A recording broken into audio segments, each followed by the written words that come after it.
यह घटना आज से 12 साल पहले की है। उन दिनों मैं बिहार के एक छोटे से गांव हसनपुर के अस्पताल में कार्यरत था। एक रात अस्पताल में ज्यादा मरीजों की वजह से रात की 12 बज गई थी। उस रात तेज बारिश हो रही थी। मैं भीगते भागते अपने घर पहुंचा। कपड़े गीले हो जाने की वजह से मैं अपने कपड़े बदल ही रहा था कि अचानक दरवाजा खटखटाने की आवाज आई। मैंने सोचा, इतनी रात को कौन आया होगा। मैंने दरवाजा खोला और देखा कि एक लड़की जो बरसात में भीगी हुई थी, रोते हुए कहने लगी कि मेरी मां की तबीयत बहुत खराब है, आप जल्दी चलिए, नहीं तो वो मर जाएगी। मैंने उससे कहा कि रात को मैं मरीज नहीं देखता हूं, सुबह अस्पताल ले आना। मगर वो लड़की जाने को तैयार नहीं थी और रोने गिड़गिड़ाने लगी।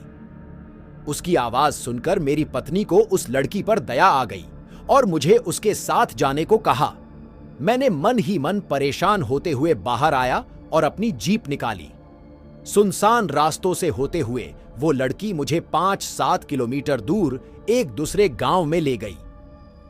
मैंने सोचा कि ये लड़की इतनी रात को मेरे यहां कैसे पहुंची, लेकिन मैंने इन बातों की तरफ ध्यान ना देते हुए एक मकान में पहुंचे और वहां उसकी मां बीमार पलंग पर लेटी थी। मैंने उसकी नब्ज देखी और इंजेक्शन दे दिया और कुछ दवाएं लिख दी। उस लड़की ने मुझको बाहर मेरी जीप तक मुझको छोड़ दिया। फिर मैं घर पर आ गया। अगली सुबह मैं जब अस्पताल के लिए जाने लगा तो सोचा कि रात वाले मरीज से मिलता जाऊं। थोड़ा सा चक्कर ही पड़ेगा। रास्ते में जाने को ये सोचकर मैं उस गांव में पहुंचा।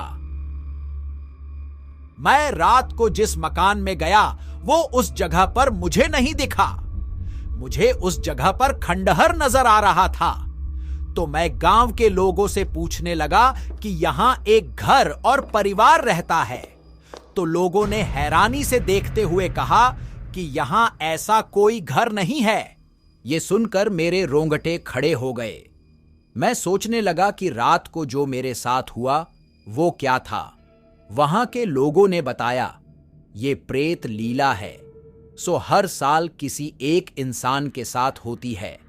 ये तो गनीमत है कि आप जिंदा बच गए, वरना वो आत्मा आपको जिंदा नहीं छोड़ती। मैं हालांकि भूत प्रेत में ज्यादा विश्वास नहीं करता था।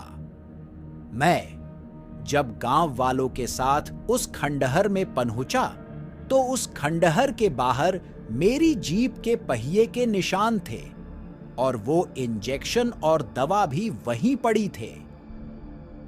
मैंने बिना लोगों से और बातें किए फिर से घर लौट आया और घर वालों को सारी बात बताई। उसके कुछ दिनों बाद मेरा तबादला दूसरे गांव में हो गया, लेकिन उस रात की घटना के बारे में सोचकर आज भी मेरी रूह कांप जाती है।